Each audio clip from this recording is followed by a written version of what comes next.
And Frank Lampard is no longer the Everton manager. He's been sacked to absolutely nobody's surprise in what was dubbed as El Sakiko, quite cruelly. They lost 2-0 to West Ham. And obviously the writing was on the wall long ago for Lampard, I think, but he's gone now. And Myles, I don't think it's ever nice to see a situation like this, but Lampard's position had become untenable a while ago, hadn't it really? Wasn't it just down to this particular result, was it really? Yeah, I guess the biggest surprise of all of this is just that he lasted as long as he did. I think all of us in our predictions at the start of the season said we thought he'd be the first manager out the door. And I don't think any of us got that wrong in terms of merit. Obviously, none of us thought that Tuchel was going to be axed first. And it just seemed that Everton took too long to make the decision. I have to make the comparison. I hate the fact that we always do this between Lampard and Gerrard. But if you look at Villa, for example, they got rid of Gerrard at the right moment.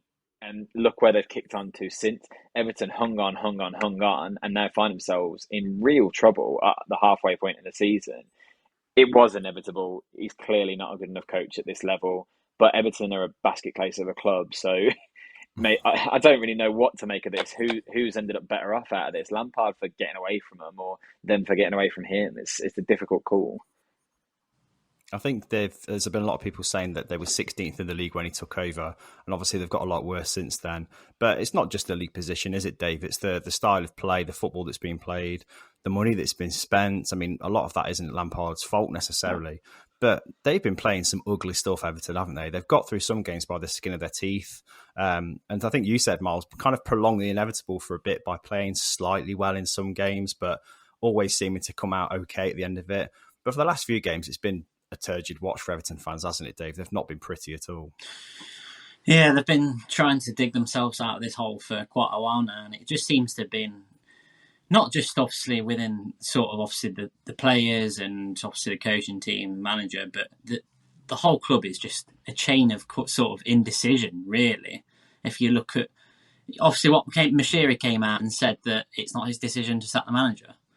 But then in the past, he's gone on record to say that, you know, these are reasons why we've had to relieve a manager of their duty. So it just kind of sums Everton up as a club, really. But yeah, they've just been inconsistent for so long. And you've kind of just wondered, when's it going to be the time that he's going to go? Because it's just not been good enough. And you've really got a feel for Everton fans, really, because I just think they've been not necessarily waiting for this moment, but they're waiting for some sort of change within their club. I'd love to say that this is going to be the moment that they're actually going to turn around, but I actually fear for them still, because I don't know who can actually come in and make such a drastic change, and we're going to see an upturn in form. It's hard to see for me. There's so much that needs to change at Everton that a manager is never going to solve that problem. And there's evidence of that in recent history. Look at how many managers Everton have gone through over the last few years. Ever since Moyes left, we've had Roberto Martinez, Koeman. They look like they got it spot on at one point. They brought in Ancelotti. That didn't last very long. Benitez didn't last long. Lampard's not going to last long. It's just, there doesn't seem to be any coherence at the club. All their decision-making seems off. If you look at how Dave mentioned how much money they've spent over the last few years, they had that period of time where they just went and spanked 40 million on a bunch of number 10s. None of them worked. Last January, Lampard came in, had a transfer window, and who did he bring in? Dele Alli and Donny van der Beek on the same day. Now they've signed well, it looks pretty much certain that Dan Juma's coming in on loan. Why do you sign a player and then sack the manager the same day? Who's that for now? I understand Everton needs something in their squad, but what if the next manager comes in and goes, do you know what? I don't want to play with wingers. Then all of a sudden, you've just made this decision for absolutely nothing. Everton had to do something, and I know that part of that is being proactive in a transfer market. Well, be more proactive with removing Lampard, because there was no way, even if he'd beaten West Ham this weekend, do we seriously think then he's going to go on and have a great season with Everton for the rest of the year?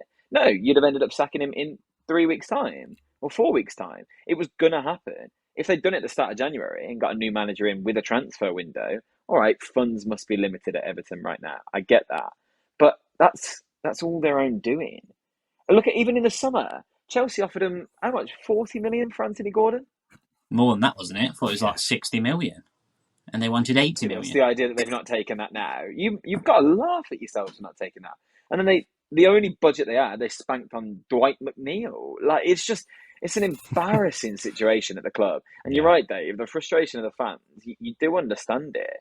Some of it's been quite ugly. Some of it's been really genuine. That video that came out last week of the fans pleading with Yerry Mina in the street, I thought got really bad press. And actually, I didn't think there was that much wrong with it. The fan was quite calm. He wasn't No. being abusive or anything. He wasn't threatening. He was just genuinely talking to someone. There were other examples that seemed less sweet, let's say, and a bit more savoury. But I don't know what Everton hope to achieve now. Any manager they bring in now isn't going to turn this club around. They're still going to be an absolute mess because they had their chance at an elite manager and he left because it wasn't going to be a good idea for him. I understand Real Madrid come knocking, you move, but I don't know what Everton want to do. Well, Mashiri spent close to $500 million it's coming up to now on transfer since he's taken over, and he's not got a lot to show for it. So like you say, the next manager that comes in, he's going to have very limited funds, if anything, to play with. So what kind of manager is going to want to come into that kind of situation, rescue a club from relegation on limited funds? Now, it doesn't take a genius to kind of pull out some names from the hat, but who's the favourite for you then, Dave? Who do you think? I see a lot of fans calling for Bielsa, but I think that's a recipe for disaster. Not the right squad.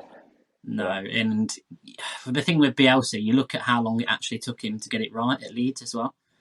Obviously, they had that season where they looked brilliant in that it looked all like they were going to get promotion, and it just went terribly wrong at the end of the season. Let's be real. That we're halfway through the season, and they're not in the Championship looking to gain promotion. They're in the face of relegation. So I just think that would be the wrong appointment for me. Obviously, you were mentioning, Myles, that Dyche is looking like the favourite, and I think that'd probably be the most sensible appointment for me, to be honest. I just don't see who's going to relish coming in at this time, this point in time, and take this job with both hands and see what they can do. Because let's be honest, they're definitely not going to be queuing up for this. I think they'll struggle for applications. It's mad, isn't it? Because you say all that, they've just waited too long. Because actually, look at some of the managers that have moved into the Premier League this season. A club like Wolves have attracted Julian Lopetegui. Villa have got Emery. Everton should be that sort of bracket. But now, who's available to him? Dyche is the best name available. The other names linked are hilarious. Obviously, Rooney's always going to be linked. Postecoglou at Celtic, I've seen him linked as well. Rafa Benitez is like 14-1, which is that's hilarious, the idea that that's even a consideration. And Nuno is the other one. That, to me, is the most Everton appointment. I would not be shocked at all if he rocked up at Goodison Park now. I think it will be Dyche, though, probably. Yeah, I think Dyche is the only one who can work under those kind of budget restrictions, first of all, but also make a team difficult to beat. And I mean, Everton's squad isn't terrible. It's borderline Championship at the minute, but they've got some players that could do a lot better. It's a very underperforming squad. Dyche could get a bit more out of them than Lampard did. Lampard's got no experience of a relegation fight. He's got no experience of anything, really, has he? So we were trying to understand his level. I think we've kind of realised now he probably needs to go back down to the Championship maybe and kind of get his confidence back a little bit. But Sean Dyche for me seems like the one. I think he's the bookies' favourites as well. But do you think Everton fans would be happy with that? Do they just want survival right now? It's only, 20 games into the season. There's still plenty of football to play, but the gap at the bottom is so tight.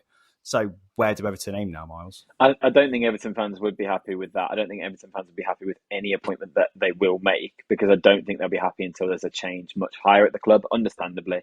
Absolutely. Yeah. Some of the other names on the list, the most ambitious and the one that would be the most exciting is Thomas Frank, but there's absolutely no way he walks away from Brentford for this job, surely. He'd be absolutely ridiculous. I wonder if maybe they might try and tempt Moyes back with the way that things are going at West Ham, or maybe Brendan Rodgers, that he's in a precarious situation. But there's no positive outcome for me with Everton right now.